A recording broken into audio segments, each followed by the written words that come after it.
大家好，今天我们一起看看野村综合研究所首席经济学家辜朝明先生2024年的一个演讲，题目很有趣，美国打通胀，中国打通缩。我们分享过他2023年的演讲，相比之下2024年这一次有不少更新，当然他是非常谦逊的说很多都一样，我们认为有蛮多事情被他说中了。开始之前，我们稍微介绍一下辜先生的背景，已经了解的朋友可以跳过。他1954年出生于日本神户，然后1960年去东京上学，1972年到1976年就读于美国加州大学伯克利分校，获政治学与经济学学士学位。之后1981年拿到约翰霍普金斯大学的经济学硕士学位。毕业后到美国纽约联邦储备银行担任经济学家。1984年回到日本，在野村证券担任首席经济学家，一直到1996年。期间他亲身经历了日本1980年代的泡沫经济，以及1990年开始的破灭过程。1997年至今还是在野村，在他的研究所担任首席经济学家。他的主要著作有《大衰退：宏观经济学的圣杯》、复盘：一个经济学家对宏观经济的另类解读、被追赶的经济体。他在学术上有一个比较大的创新和贡献，他基于对美国大萧条和日本90年代长期衰退的研究，于1997年到1998年间提出了资产负债表衰退理论。他观察到日本企业在泡沫破灭后，因资产价格暴跌、负债高企，优先偿债而非追求利润最大化，导致需求收缩，货币政策失效。因此他主张政府应该作为最后借款人，通过财政刺激维持总需求。这里是大佬透镜，我们致力于过滤信息海洋中的垃圾，为您挖掘优质内容，欢迎订阅常来。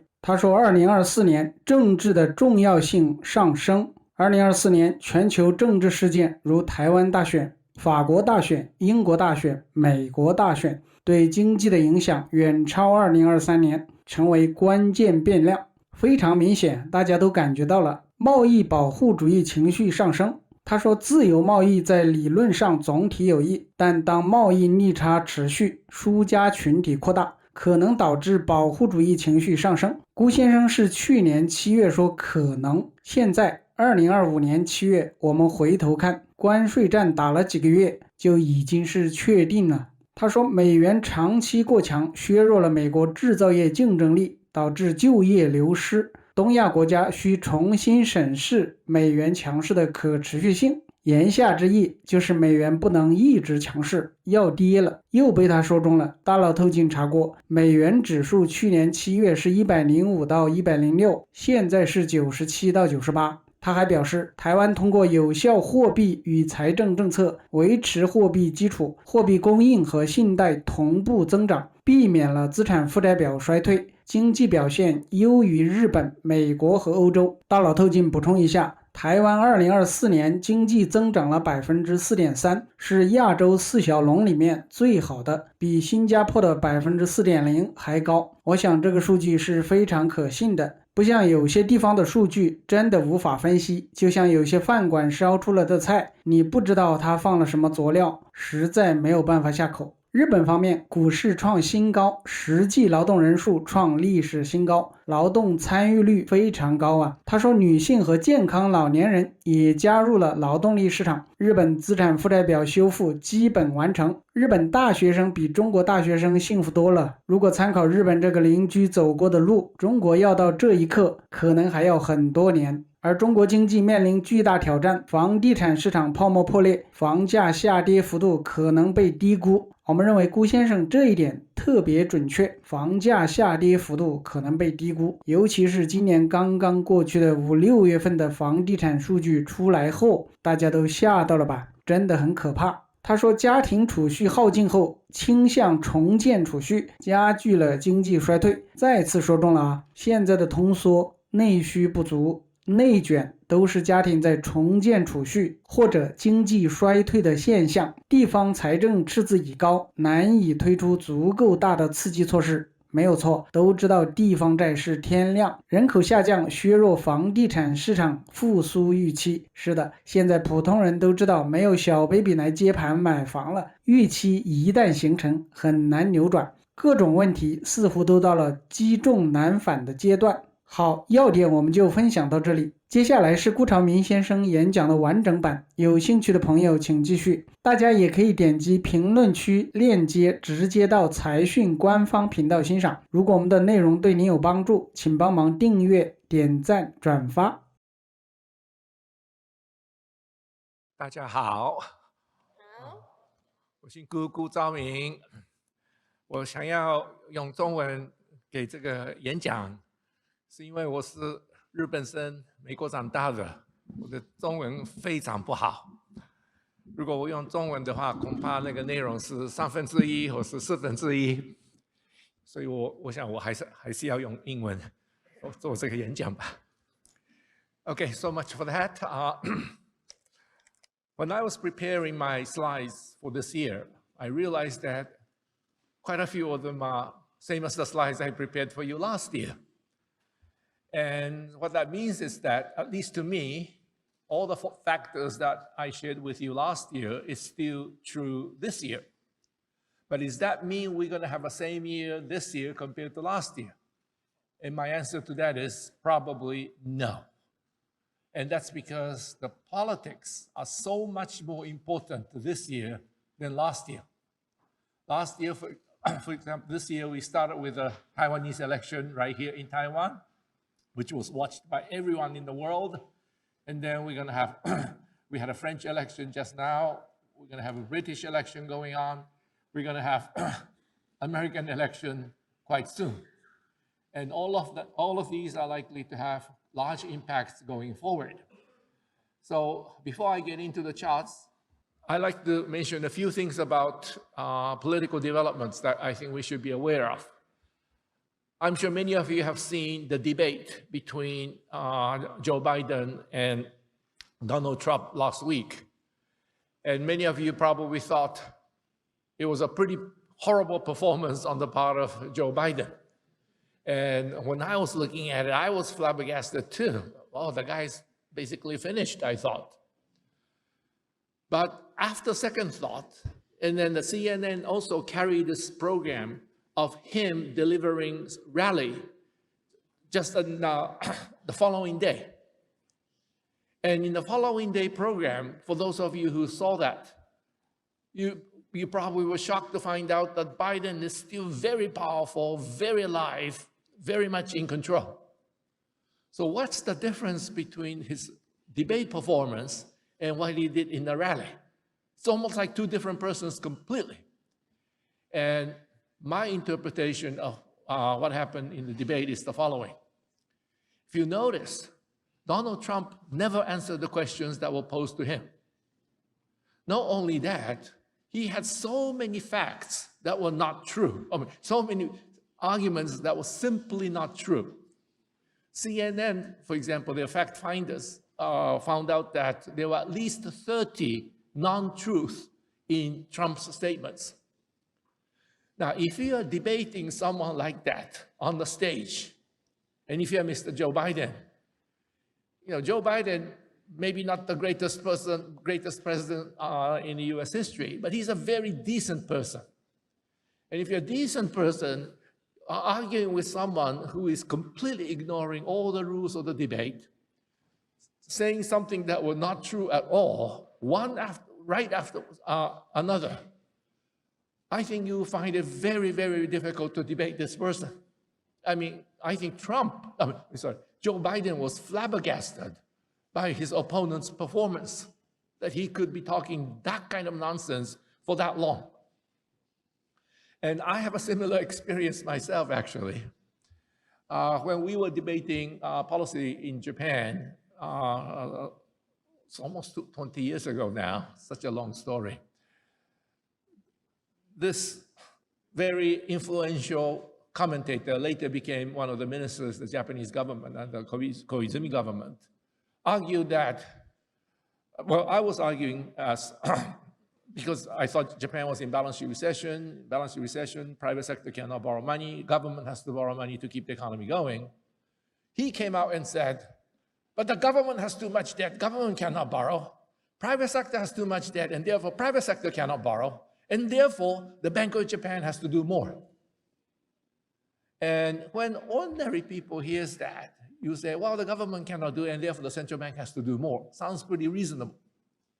But for those of you who study economics, you know that this is complete nonsense, right?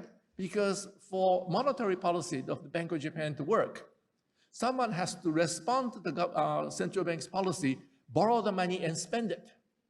But if the private sector cannot spend, households has too much debt, and he wants government not to borrow and spend, then the monetary policy will be totally useless. And over the last 30 years, I think history has proven that monetary policy was largely useless in Japan. After all that quantitative easing, Japanese inflation remained at the very low levels all the way until the pandemic.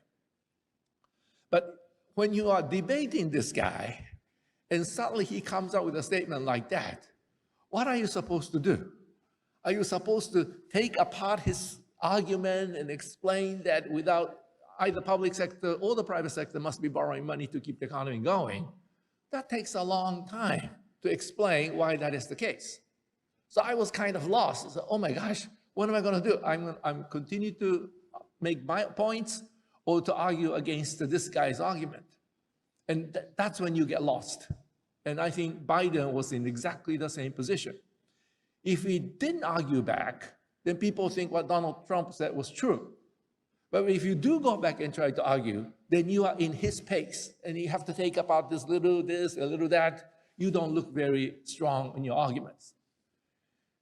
And so I think Joe Biden was taken aback. So my guess is that he is so upset now that Donald Trump did not follow these debate rules at all. So in the September event, if that happens, I'm sure Biden will come up very, very strongly also, probably ignoring some of the questionnaires' questions. But of course, there are a lot of people in the Democratic side saying, we have to replace Biden, he's too old. And that can still happen. But my guess is that Biden will fight back. And if he really shows what he is capable of doing, which he was able to do the next day in the rally. For those of you who haven't seen it, maybe it's on YouTube somewhere, you can look at it. I mean, he came out very, very powerful, very, very effective, very, very alert. So someone like that, I don't think will give up easily. And so there will be quite a bit of debate going back and forth within the Democratic camp to see whether he should be replaced or he should be allowed to continue. So that's one thing. But of course, American people looking at the debate, many of them who argue that, oh, Trump won. But pretty soon they begin to start thinking, but did Trump say the right things? Are they all true? And once people start thinking about these things, their view of Trump might change also. However, there is one point in the Trump's argument that we have to all take very seriously. And that is that his anti-free trade stance, that he's talking about raising tariffs 10% all around, he even said 60% on the Chinese products and things like that. He's very much anti-free trade. And that affects all of us here in Asia, especially countries like Taiwan, Japan, even China, who benefited hugely from free trade. Then what do I mean by saying his arguments merits our concern? It merits our concern because he is right about the problems of free trade, or the way the free trade was practiced. For those of you who remember your free trade lessons in economics, we were all taught that free trade creates both winners and losers in the same economy. But the gain of the winners were much bigger than the loss of the losers, and therefore taken together, the country benefits. That's what I learned. Maybe some of you learned this also. But none of these professors taught us that for this to be true, the trade must be in balance or in surplus. If the trade is in balance or in surplus, the number of losers from free trade will be always smaller than the number of winners, in which case free trade will remain in place. United States ran trade deficit for the last 43 years, continuously. Every year, they kept on running huge trade deficits, 3-4% GDP, all the way for 40-some years. Then what happens? The number of Americans who feel that they are losers of free trade kept on growing. By 2016, the number of this group, people who consider themselves losers of free trade, were able to put Donald Trump into the White House. And on that same year, Hillary Clinton was fighting Donald Trump at the time. She started out with basically a free trade position. But once she realized that Donald Trump is gathering huge support, she herself changed. She was against TPP by the end of the campaign. And if you remember, when Hillary Clinton was selected to be the Democratic presidential candidate in the hall full of Democrats, they were all carrying one sign. And that sign said, "No to TPP." So Democrats, Republicans, all of them were against free trade. And Joe Biden, who took over from Donald Trump, kept all the tariffs that Donald Trump put in and still added some of his own. So we really have to be careful about how Americans feel toward free trade, because we benefited, those of us in East Asia and the rest of the world benefited so much from free trade. And where did the things go wrong? I must say it went wrong with the exchange rate. The dollar was allowed to remain far too strong relative to the competitiveness of American industries. And that's how so many Americans lost their jobs in the manufacturing, and US manufacturing became smaller and smaller as a result. So some other parts of the US economy are doing great. I mean, in terms of share values, Mr. Xie Jinhe can tell you that just a few American companies is dominating the whole world. But how about the rest of the Americans? They are finding that just their job security are threatened, they're losing their income and so forth.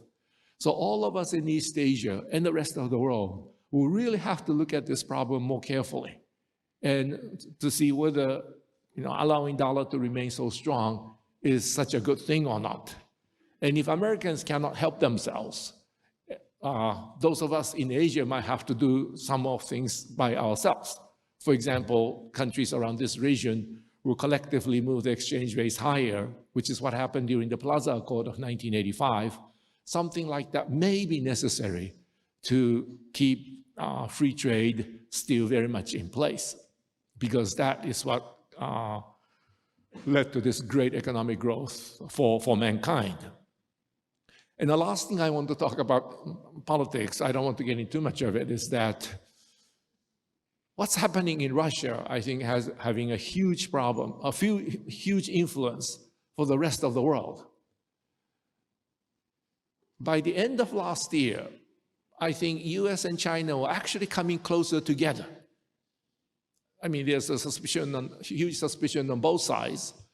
But the fact that Mr. Xi Jinping actually traveled to San Francisco, talked with Biden, just two of them, for quite a long time, and give that speech to businessmen in San Francisco, which I'm sure some of you have seen it. It's a remarkable speech. It sounds like last 10 years never happened. He basically says, well, Mr. Biden says we are competitors. No, I don't want to be a competitor. I want to be your partner. That's what Xi Jinping says on that speech. So he's trying to move closer together, and then maybe Mr. Biden was willing to reciprocate. So I was kind of hopeful that by now, situation between the two sides would be a little better, tensions would be a little lower. then the Russians start winning the war in Ukraine, which was totally unexpected. And when the Russians start making some advances, United States, Western Europe basically panicked. Said, oh my gosh, Russians are actually winning. Well, why are the Russians doing so well? Well, because China is behind it. So American government is putting tremendous pressure on the Chinese. European governments start putting huge pressure on the Chinese. That kind of made it difficult for Mr. Xi Jinping to come closer to the West if he wanted to maintain this relationship with Russia. And some of the problems we are facing in this part of the world,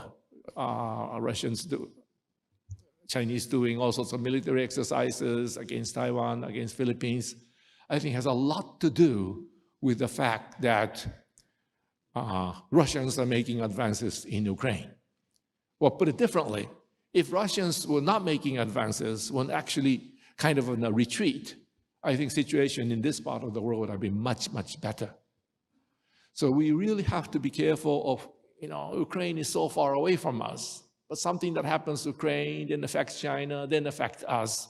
These things we have to be all very much aware of this year, because those were not the issues we had to be concerned about last year. Well, so much for that political issues. So let me get back into economics. The advanced countries, United States in particular, but others as well, have been fighting inflation since 2021. And I would argue that they were, so if I may start with a conclusion, I think the inflation issues, these countries are winning the war against inflation.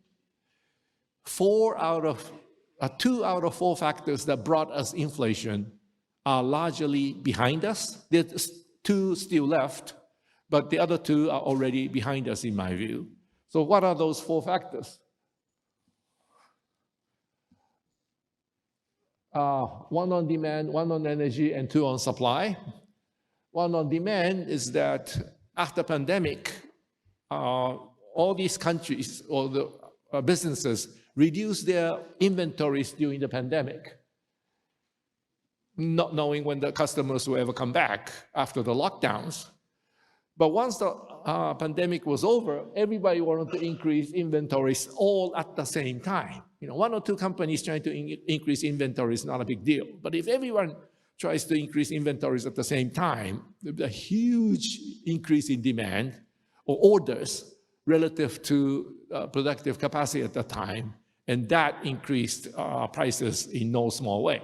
That's basically the inflation we faced 2021, 2022. But now the inventory is building, and it's more or less back to the previous trend. There's still some sectors that, for example, in auto industries, they still argue that they don't get enough semiconductors from Taiwan, I suppose, and therefore they're not producing as much as they want to. I mean, you hear things like that, but overall, I think this issue is mostly behind us. Then on the energy, as I indicated to you earlier, energy market is going through a very big transformation. Until 2021, energy prices or energy market was basically the same energy market we had for decades. But 2021, so many countries, including China, Europe, start passing laws saying you can no longer sell gasoline cars, you can no longer sell diesel cars after 2030, 2035, and so forth, which means the demand for fossil fuel will be falling after 2035. But the whole premise of whole premise for energy suppliers until that day was that demand is always increasing. And on this assumption, they were able to take risks, exploring for new gas fields, exploring for new oil fields, and so forth. Exploring for oil fields and gas fields, a very risky business. But they had one very strong certainty, and that is that the demand is always there. So they were able to take some risks. But now they realize that in 10 years or so, demand for your product could be falling, and could be falling quite sharply. then what do? You have to cover all your costs and make handsome profits in this remaining, for example, 11 years. But next year, it'll be only 10. The following year, it's only 9. In that industry, you have to become very careful in choosing what kind of projects you are going to explore. So the supply could fall quite rapidly if we are not careful in this kind of environment. And in order to counter that, the prices will have to remain relatively high. So my guess is that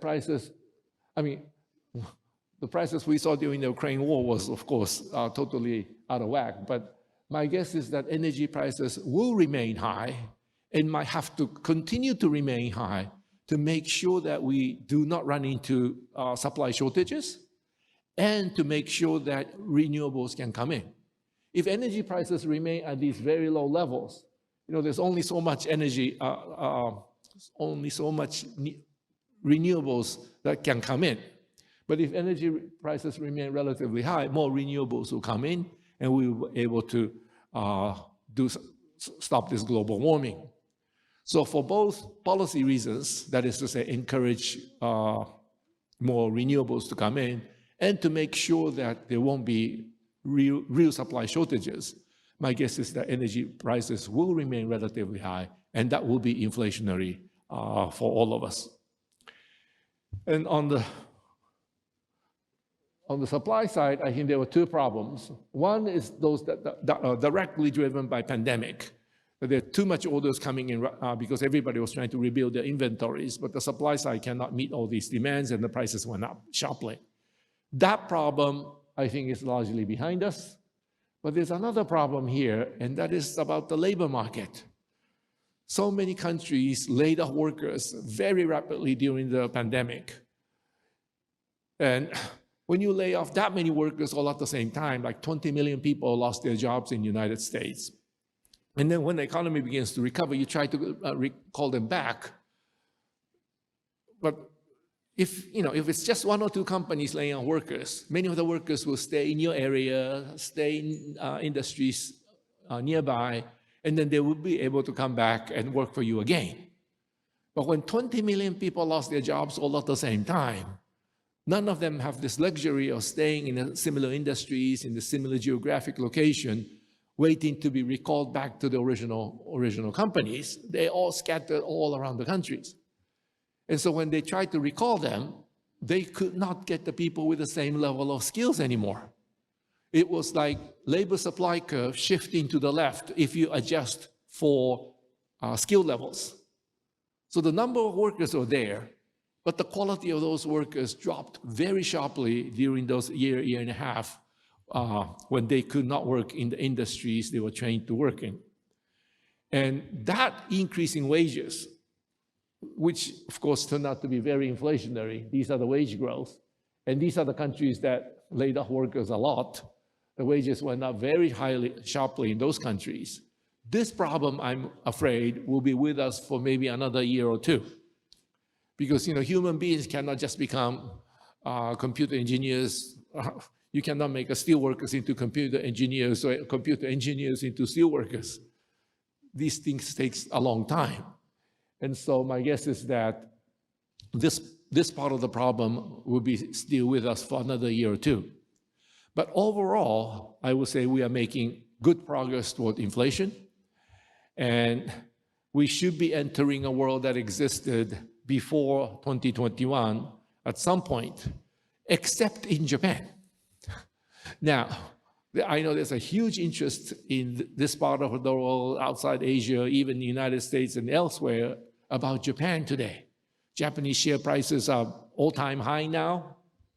And a lot of people say, wow, Japan is really coming back strong. Well, for those of us who live in Japan, we are kind of surprised that there's so much interest in Japan today, because for those of us, of course, Japan made a lot of changes, lots of progress, but it was a gradual process. But what happened to stock market? Sort of bang. A lot of foreigners, I would argue, were underestimating Japan, and I will talk about that later, for a long time, especially when they were looking at this working age population, it shrunk 13 million over the last 20-some years. Shrinking population like this, you would think the economies would be doing very poorly.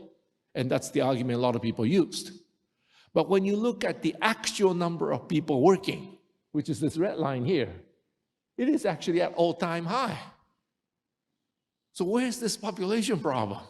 The number of people working in Japan is actually increasing, not decreasing. And this is why Japan was doing quite well throughout this period, instead of shrinking, as this graph suggests. What that means is that labor participation rate in the Japanese labor market increased very substantially, largely because of more women in the labor force and more healthy old people continuing to work in the labor market.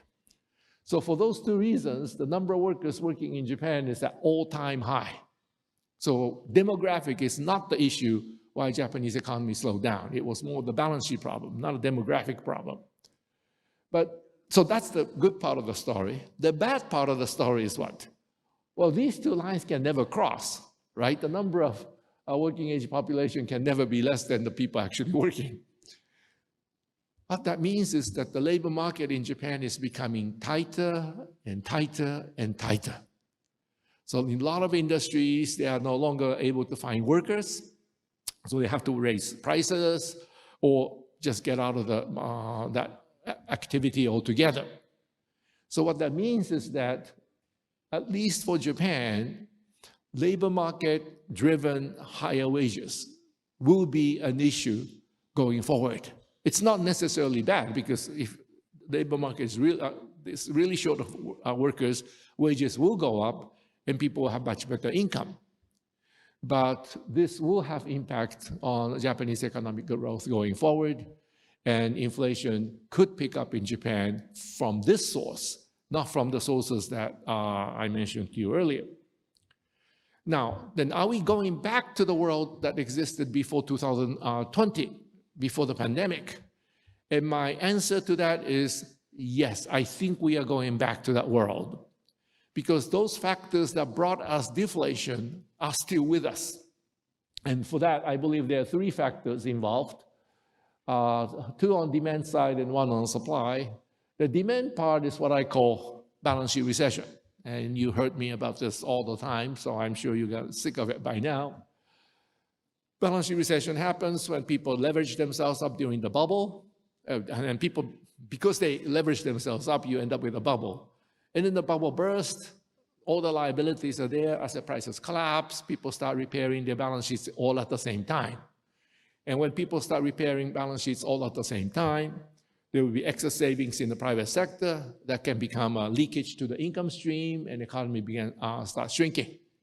And we experienced that in Japan starting 1990. We experienced that in the United States and Europe after 2008. And we are experiencing that right now in China.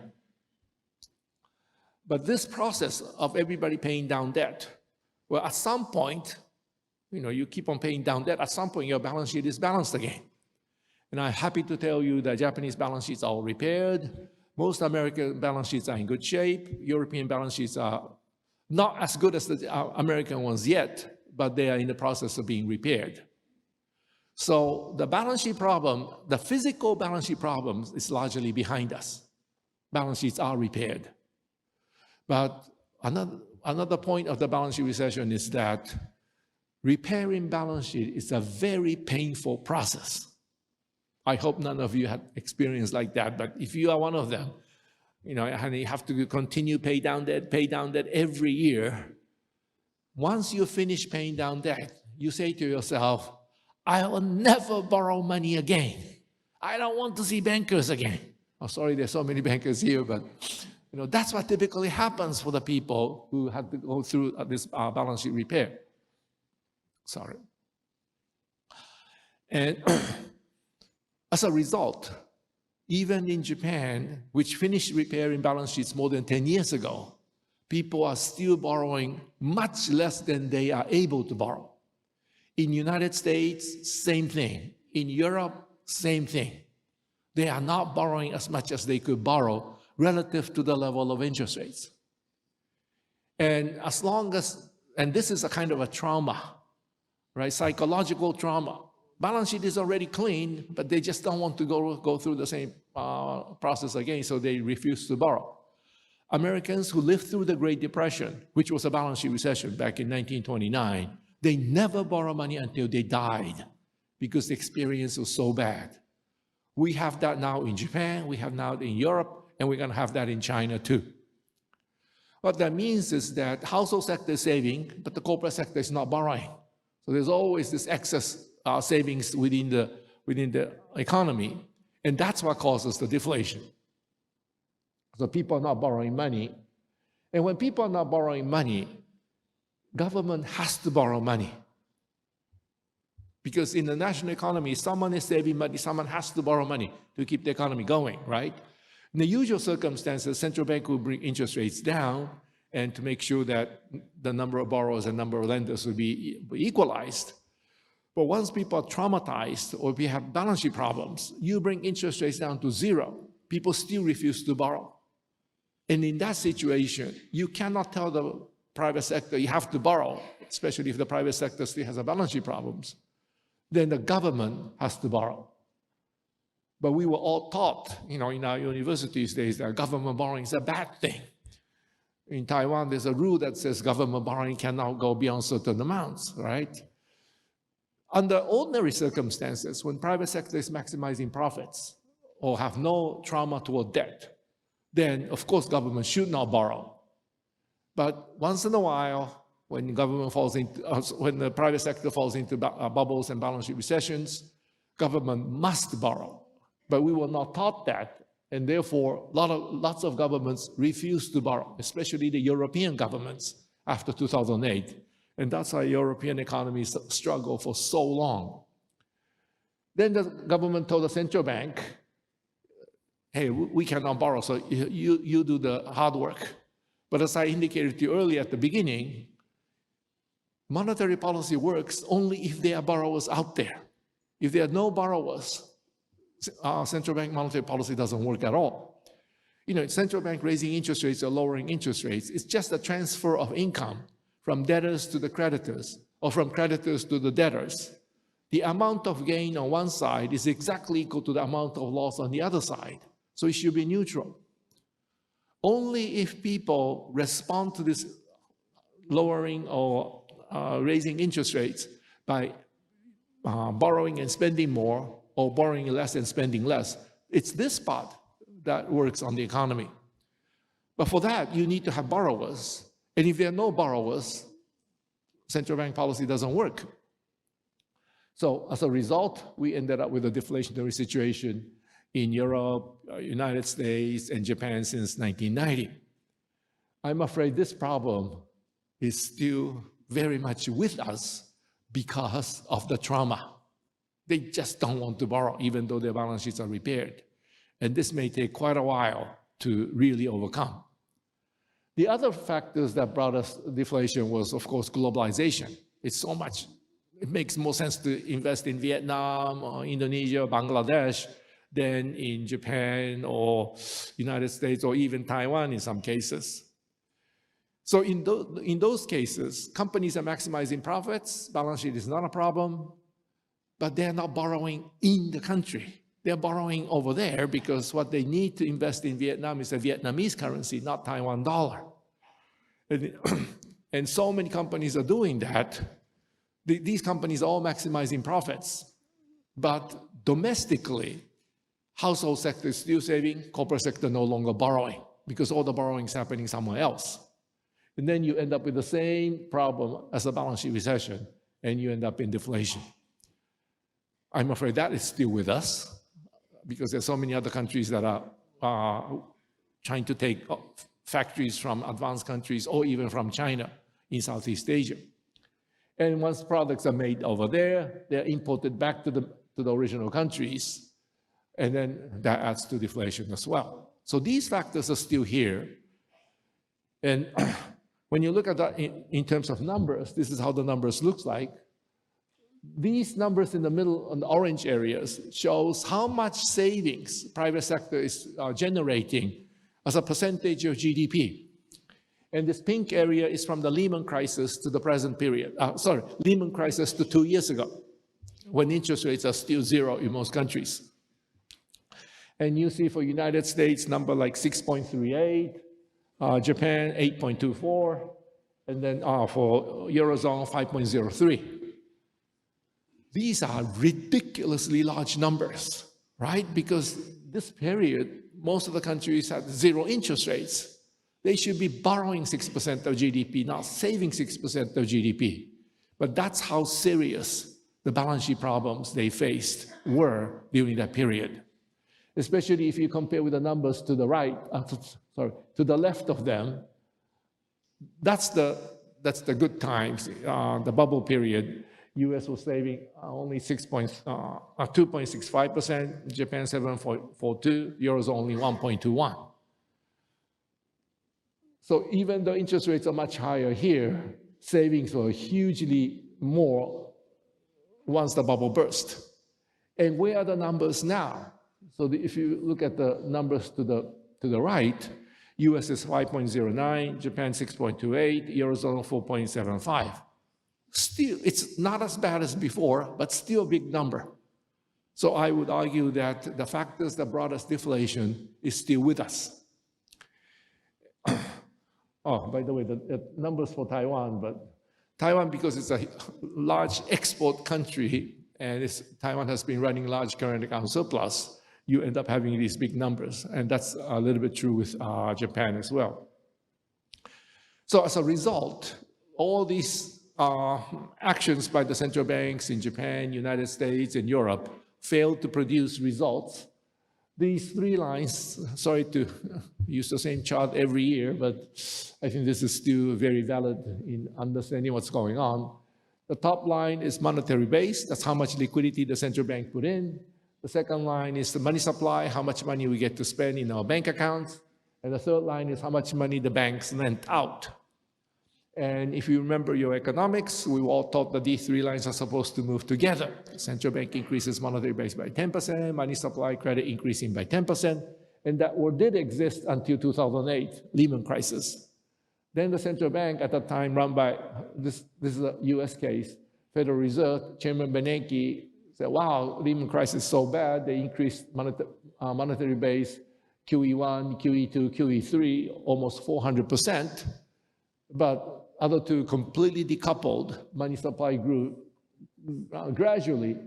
Lending actually fell for the first 3 years because people are paying down debt. It only grew very, very slowly thereafter because they were traumatized by by what happened. And of the three, I pay most attention to the green line because central bank can add all the reserves they want, but for that money to come out of the banking sector and enter the real economy, banks have to lend this money. So there has to be borrowers out there. And this is how much money was lent out. This is about 3% growth per year. And you're not going to get inflation with only money increasing in the economy 3% per year, which is why we had this very low inflation until the pandemic. Now, if you look at the most recent period, there was a little bit of pickup here, which I'm going to talk about a little later, but it is also again slowing down. So in that sense, I don't think we are in a situation where people are borrowing money like crazy. And this is Eurozone, exactly the same situation. There's no pickup here either. This is UK. If you look at the UK, for example, bank lending increased only 6% in the last 15 years. That's a pretty sad picture. Only 6% increase in bank lending in almost 15 years. No wonder the British labor market, conservatives are having so much difficulty in the election. Because this is the only amount of money that actually increased circulating in the British economy. Then Japan, same story. Japan, the bubble burst year 1990, so this is 100 is 1990. In 35 years, Japanese bank lending only increased by 49%. That's less than 1% per year. You're not going to get inflation with that. So this is how we got into the deflationary picture, the deflationary world. And as you can see, it's still with us. So my guess is that after all these external shocks from pandemic is behind us, we will head back to where we were before. And this is Taiwan, by the way. And you notice that Taiwan is very different. In fact, Taiwan is still in the textbook world. Central bank increases money supply, monetary base, money supply, credit increasing, and central bank increased the pace. The other two also increased. So Taiwan, under good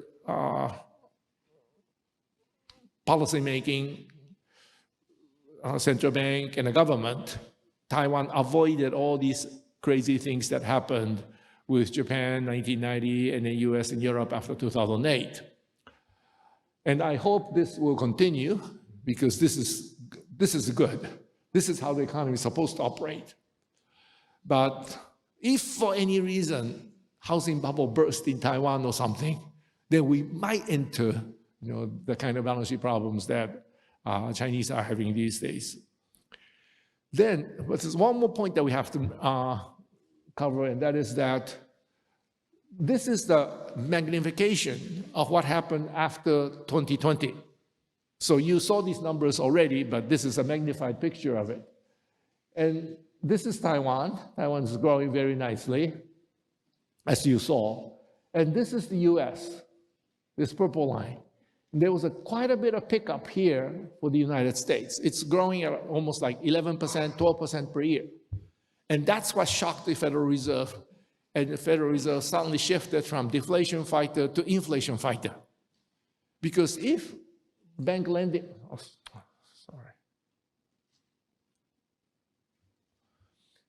if bank lending is growing at 12% per year, we could actually enter a real classic inflation because money supply is growing 12% per year in the economy. Inflation could hit 12% as well. So I think that's why Federal Reserve suddenly shifted. And then we found out something that we never anticipated, that it is actually very difficult to tighten monetary policy when you already have huge excess reserves in the banking system. And this huge excess reserves in the banking system, the amount, because of all the quantitative easing, because of what you saw, the red line, the amount of excess reserves in the United States is like $3.2 trillion. That's a huge number. It's almost 1,700 times bigger than just before the Lehman crisis. So when you have this much excess reserves in the banking system, banks are so willing to lend, right? Because the borrowers disappeared. So when the borrowers start coming back, the banks are so willing to lend. And so even if the central bank is raising interest rates, banks are so willing to lend, and therefore people still could borrow quite easily. So even at, for example, 3% interest rates, it's not the same 3% as before. 3% before means bankers are still very stingy, not giving you, not willing to lend so much. But today's 3%, bankers are very, very willing to lend. So the fees may be lower, other difficult conditions are removed, and so forth.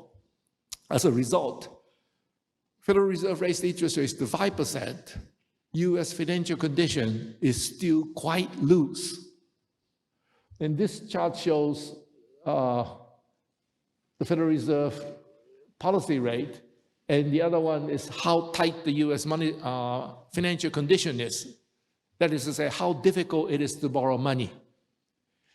And you can see that Federal Reserve increased interest rates almost 5.5% here, but this blue line that shows how difficult it is to borrow money hardly responded. It's actually coming down, not up, because bankers are still so willing to money with such a large excess reserves they're carrying. And so Federal Reserve had kept this 5.5% interest rate for almost a year now. Still, stock market is at all-time high, house prices at all-time high, consumption still strong, labor market, unemployment is only around 4.0%. Consumption still also very strong. We get that result because there's just so much money chasing investment opportunities inside the country. And so 5% today has a different meaning from 5% in earlier period, before 2008. 5% today is maybe only worth 3% compared to world before 2008. So Federal Reserve is realizing the problem and reducing this excess reserves by selling the bonds that it bought. And Chairman Powell is doing it quite rapidly compared to Janet Yellen some years ago. Janet Yellen realized this problem too, so she tried to reduce this excess reserves at this pace, but Chairman Powell is reducing at a much faster pace, but still has a long way to go. What that means is that we're going to have a very rocky market, especially at the long end of the bond market in the United States, until this problem is largely behind us. But as long as this huge excess reserves are in the banking system, all these bankers, financial institutions are looking for any opportunity to make money. So if some weak numbers come out, everybody starts buying bonds at the same time, and the bond yields come down. But when the bond yields come down, financial condition is not tight enough to bring inflation rates down. The Federal Reserve guys come out and says, no, that's not right. We are not thinking of lowering interest rates. And the bond market goes up again. And then some weak number comes out that comes down again. And we have been in this zigzag for full last year. How many times bond yields went up and down? And I'm afraid this kind of condition will continue until this problem is over. So yes, we are heading toward a less inflationary world, but it's going to be a very bumpy road. And in that sense, it's going to be full of shocks, I'm afraid. Let me skip these. Then let me go back to this issue of China and Japan. As I indicated to you earlier, there's quite a bit of interest in Japan these days among investors here in Taiwan, lots of investors in China. They're all looking at Japan for two reasons.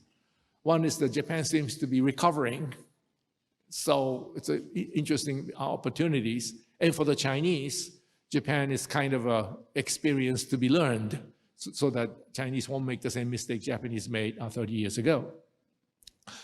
So whenever I see Chinese visitors or when I was invited to speak in China, I start with this chart, which shows what happened to Japan 30 years ago.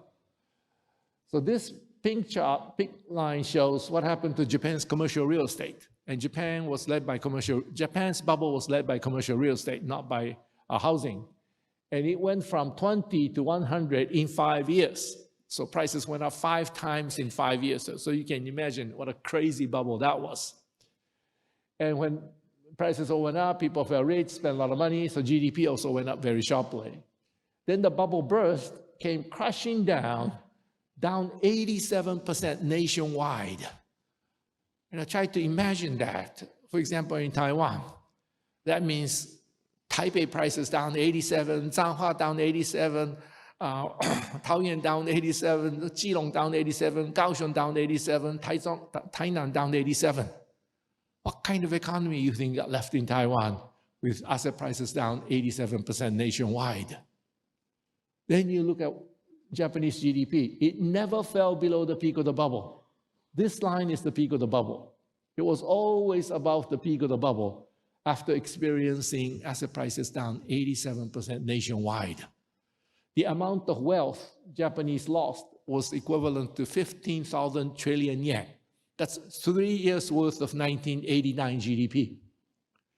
The amount of wealth Americans lost during the Great Depression, which was another balance sheet recession, was equivalent to 1 year's worth of 1929 GDP.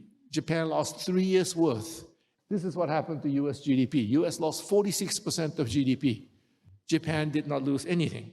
They could do this because government borrowed the money and spent it. If the private sector cannot borrow all the money, all the savings generated, economy will start shrinking from that point onward. Because if in the national economy, someone is saving money, someone has to be borrowing money to keep the economy going, right? But the Japanese government came in and borrowed the missing part, and that's how the GDP was maintained. So this chart shows who borrowed money and who saved money in Japan. There's a horizontal line going across zero. Above zero, the people saving money. Below, the people who are borrowing money. And there's a household line, corporate line, government line, and the rest of the and the rest of the world line, the purple line.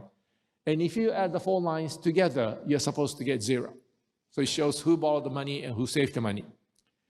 And you can see that it was the corporate sector in Japan that went crazy, borrowed lots of money during the bubble days. And once the bubble burst, it kept on reducing their borrowings. By year 2000, it was above zero. Above zero means the entire corporate sector is a huge saver. But in the national economy, if household sector is saving money, you want corporate sector to be borrowing money. In the Japanese case, both household sector and corporate sector were borrowing money, saving money to repair their balance sheets, paying down debt. And that went on all the way to the present. So, but the government did the opposite, the green line. Government was running large surplus, running to deficit to stop the economy from weakening. And it was in deficit ever since. That is to offset all the private sector savings. This is already 34 years since the bursting of the bubble. And I already indicated to you that the balance sheet is repaired. Well, how do I know the Japanese balance sheets are repaired? Oh, this chart shows what Japanese companies are doing with their financial liabilities and what they're doing with the financial assets. So if the blue bars goes further up, that means they are increasing their savings. So they're increasing their financial assets. If the orange bars goes further down, that means they're increasing their financial liabilities or borrowings. And during the bubble days, of course, they were borrowing money. And then once you enter the balance sheet recession, orange bars goes above zero. Orange bars above zero means the entire corporate sector is paying down debt, reducing their financial liabilities. That stops about 10 years ago, 2012 or so. So orange bars are below zero. Orange bars below zero here means Japanese balance sheets are repaired. Japanese corporate balance sheets are repaired, which is a good sign. But why is this line still above zero, the net line? Sorry, this line with the circles is the net number. And for macroeconomics, we need to look at what's happening on a net basis, and it's still above zero. For the two reasons I mentioned to you earlier. It's so much more profitable to invest in Vietnam instead of in Tokyo. So people moving factories from Japan to Vietnam or Indonesia. And the other is this trauma, the psychological resistance to borrow money. And I'm afraid both of them are still there. And as a result, this net number is still above zero. So all these investors looking at Japan today from United States, Europe, they say, is Japan fully back on its feet? Is it really recovering? And I say, well, yes and no. Yes, in the sense that big progress was made. Instead of paying down debt, now they're borrowing money, which is good. But the fact that this is still above zero means we are not fully recovered yet. For the Japanese economy to be considered fully recovered, this line should be below zero. So household sector saving money, corporate sector borrowing money, government can reduce its budget deficit. But right now, because this line is still above zero, government cannot reduce its budget deficit. The government still has to support the economy by borrowing and spending money. So yes, Japan made lots of progress. Japanese economy is far more efficient than it used to be. All of that are true. But macroeconomically, I'm afraid that we are not at the final goal yet. We are almost there, but not there yet. So that's Japan. How about China? Well, this is the official Beijing house prices compared to what happened to Tokyo and Osaka house prices 30 years ago. And even though the pattern is different, the magnitude of the bubble looks like about the same. And even though these numbers indicate that house prices are not falling all that much, we know that it's not true. House prices in Beijing and Chinese house prices have fallen far more than this. It's just not on the statistics. And to the extent that the house prices have fallen so much, I would argue that China is in balance sheet recession. And you hear a lot of people, Chinese bankers saying people are not borrowing money, or even if they borrow money, they just put the money back into the bank account instead of spending it, or many of them are actually paying down debt. And so in that sense, China is in balance sheet recession. However, there's one point that China is in better situation than in Japan back in 30 years ago, and that is that so many Chinese people are already talking about balance sheet recession. So they know what the disease is. Those of us in Japan 30-some years ago, we had no idea what was going on. No one taught me about balance sheet recession, but you bring interest rates down to zero, nothing happens, you do fiscal stimulus, it works only when you spend it, but then the economy tanks again. No so-called Keynesian pump priming. The pump priming never worked because it took almost 20 years to repair balance sheets. So during that 20 years, private sector could not respond to what the government was doing. But Chinese are already aware of all that. My books are selling very well in China. I never got any money from it, but for some reason. But the fact that my books are selling means people are aware that this disease called balance sheet recession, which is good. But the problem is China has another problem on top of balance sheet recession, and that is that the construction sector is such a large part of Chinese GDP. Japan had a big construction sector back then, but it was already on a declining share of the economy. So during the bubble, I remember prices just went sky high, came crashing down. Construction was not affected all that much. But in the Chinese case, the construction part is huge, 26% of GDP. And so when construction stops or shrinks, that affects the GDP right away. If construction sector shrinks by 10%, Chinese GDP shrinks by 2.6%. And it probably did shrink more than 10% over the last year. So not just the balance sheet problems, but there's a construction recession on top of it. And when you look at what's happening to who is borrowing money and who is saving money in China, you realize that the Chinese companies somehow stopped borrowing money after 2016. I can never get a good answer why this has happened. From 2016, Chinese companies stopped borrowing money. But the fact that they stopped borrowing money means government had to support the Chinese economy. And you can see that the green line, the Chinese general government, had been increasing budget deficit quite substantially, mostly at the local and provincial level, not at the central government level, but local and provincial government level. But they got to a point where it's almost 7% of GDP. Now,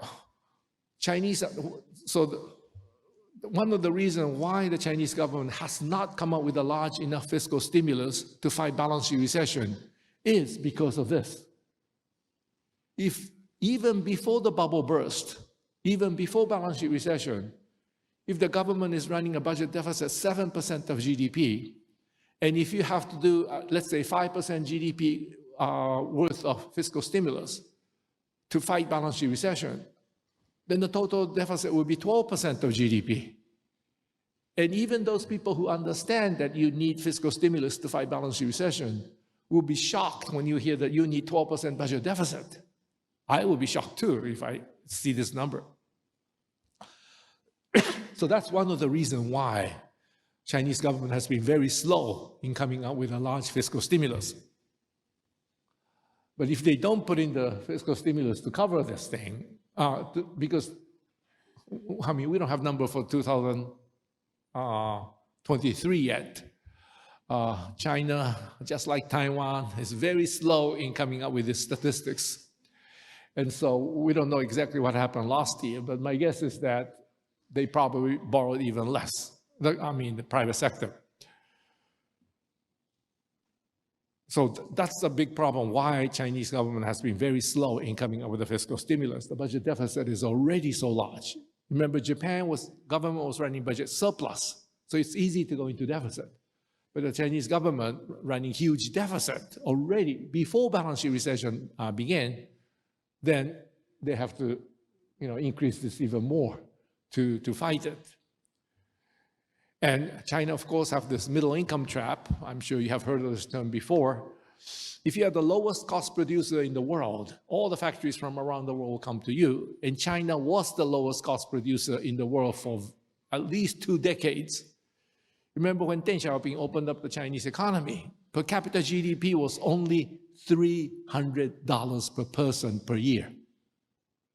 Chinese people, just like us, study hard, work hard, and these can be had for only $300. Of course, the factories from around the world, starting from Taiwan, all went to China as a result.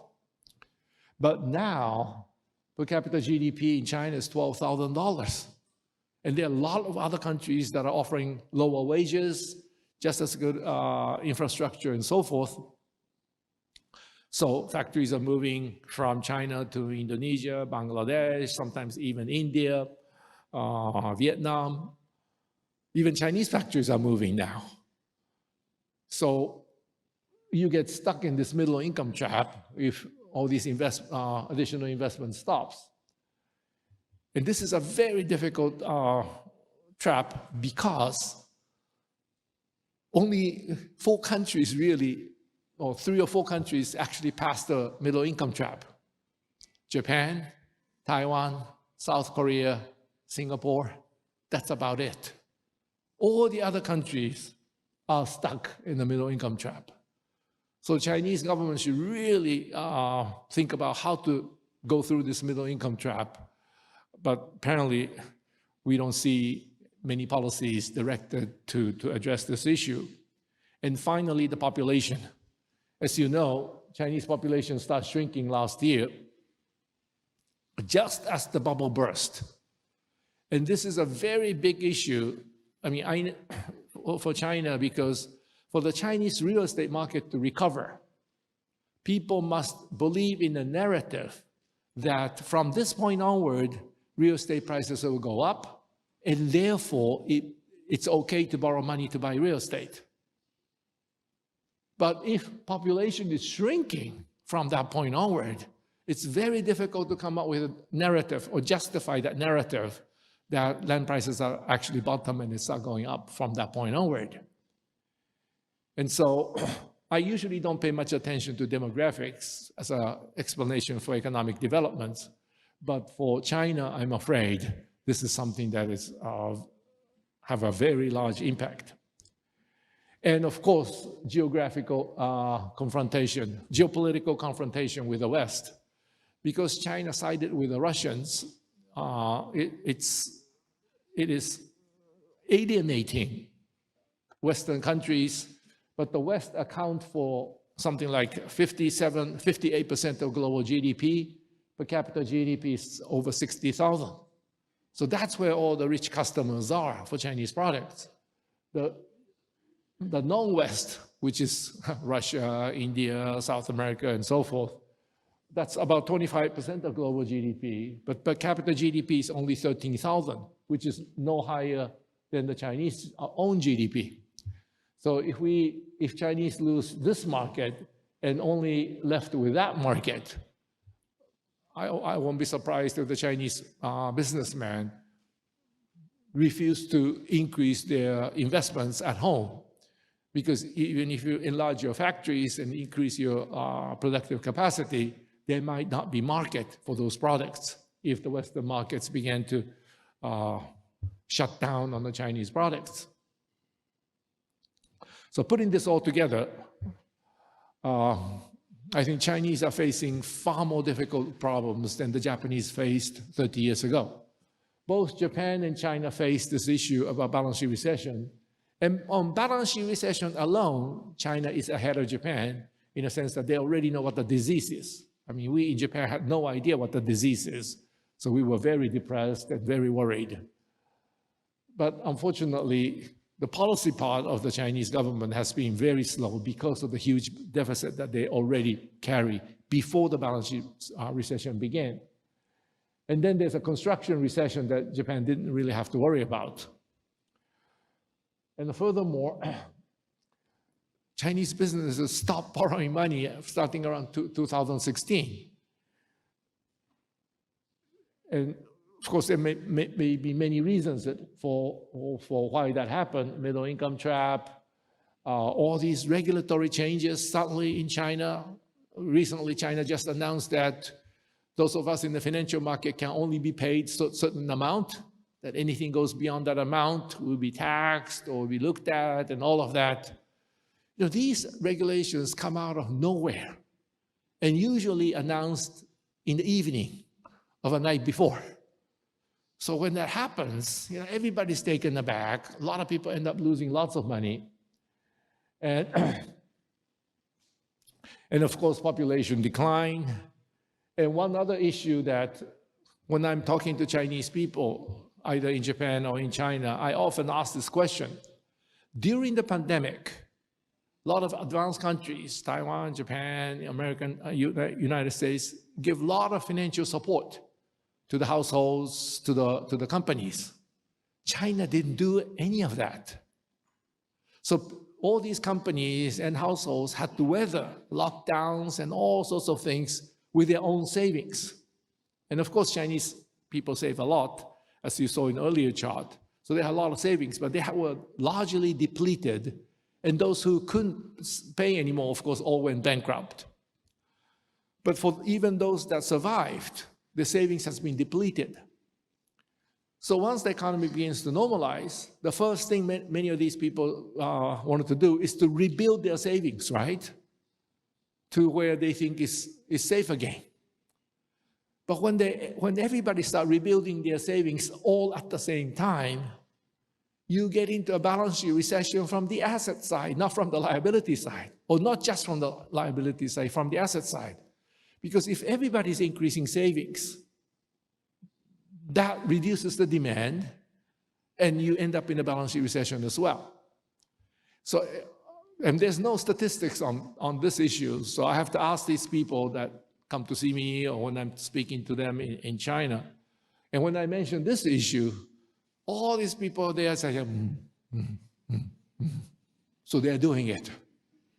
And if they're doing it, that means we have a balance sheet recession from the asset side, not just from the liability side. And finally, this geopolitical confrontation with the West. As I indicated to you earlier, if this Russian advance in Ukraine did not happen, starting February of this year, maybe the geopolitical tension would have been much less. But because it did happen, American position on China became much stiffer, European became much harsher, and I'm afraid this geopolitical tension ended up increasing instead of decreasing. And of course, that's not good for the Chinese economy. So putting this all together, I would argue that China is facing difficulties that are far more difficult to handle than what Japan faced 34 years ago. And the recent moves by the Chinese try to support their real estate market and so forth, they are all in the right direction, but the amounts involved, I think, is far too small to turn the situation around.